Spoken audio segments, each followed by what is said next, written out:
They are inducing death in patients that could be recovered to normal life. That's very important. We are not talking about recovering to a vegetative state. Yes, we are talking about recovering to normal life. To a normal life. Those issues like the presence of hypothyroidism and adrenal failure in patients in deep coma were not discussed before. We have had those research results within the last few years, especially after the year 2000. And there is one thing that is also important.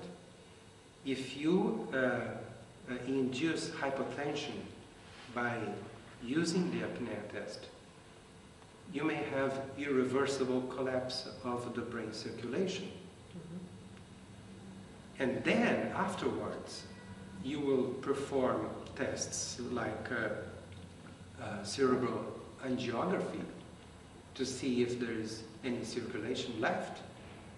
But this is done after apnea test was done, not before. And another important issue is that when you perform those tests like angiography to confirm the diagnosis of brain death,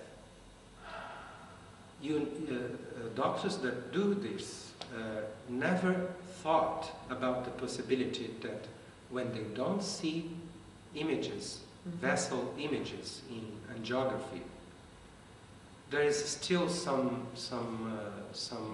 brain circulation left, and this circulation left is enough to preserve the vitality of the brain tissue. I strongly suggest that people who are listening to us should, I strongly suggest that they look for the case of Zach Dunlap in the internet.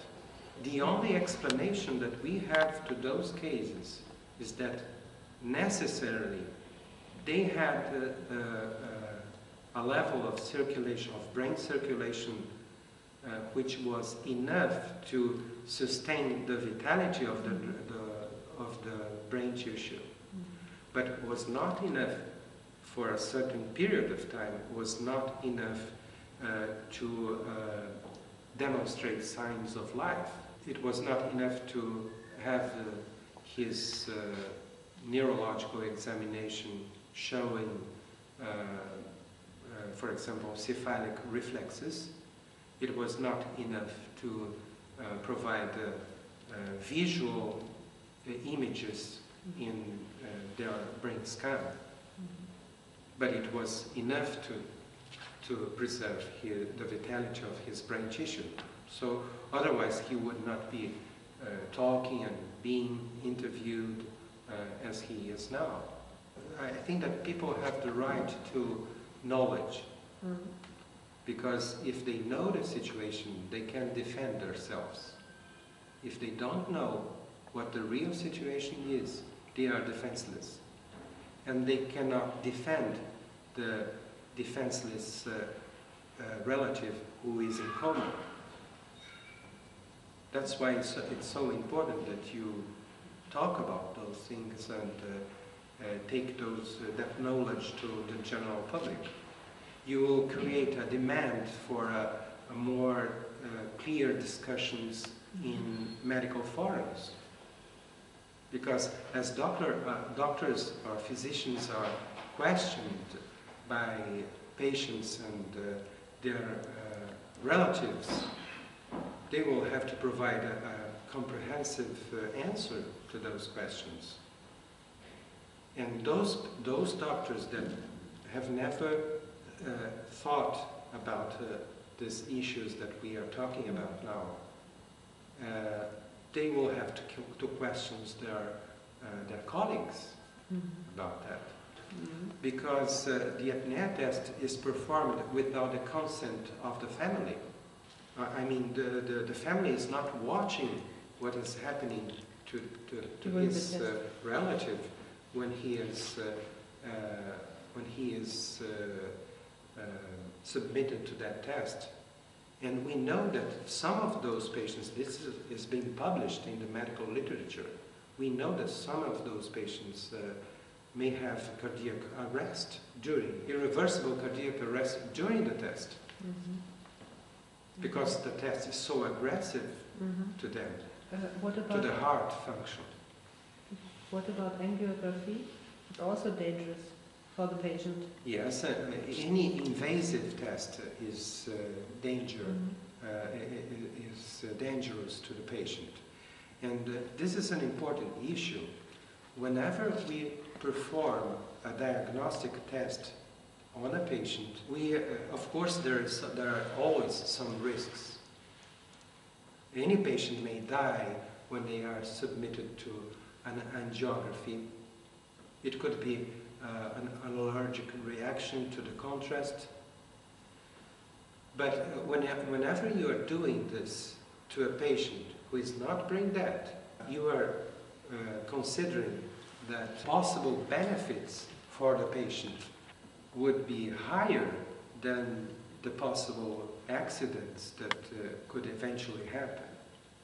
Could happen accidentally.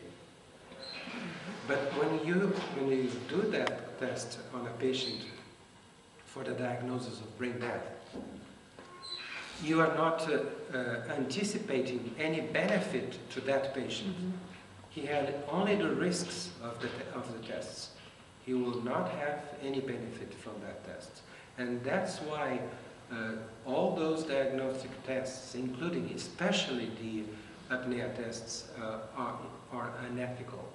There is no possible benefit for the patient.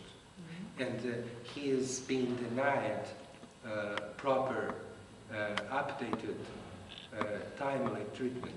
If you want to perform a test on your relative, which is defenseless because he is in coma, so you have to give permission to that. And if you have to give permission to that, you have to be informed about the risks and the benefits. And then the doctor will have to tell you honestly that there is no benefit and there is a lot of risks. And you have to sign it that you accept that. If you do that, if you are properly informed, you would not sign because there is no benefit.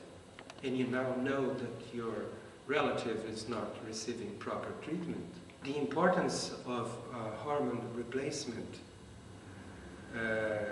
has been discussed only during the last few years. This is not clear for most of physicians who is in charge of an intensive care unit. He does not know that those patients in coma are actually requiring thyroid hormone replacement. He's requiring adrenal hormones replacement. It's very important that we start discussing those matters in public in order to face the resistance, the natural resistance that occurs in medical forums as a consequence of this financial issue.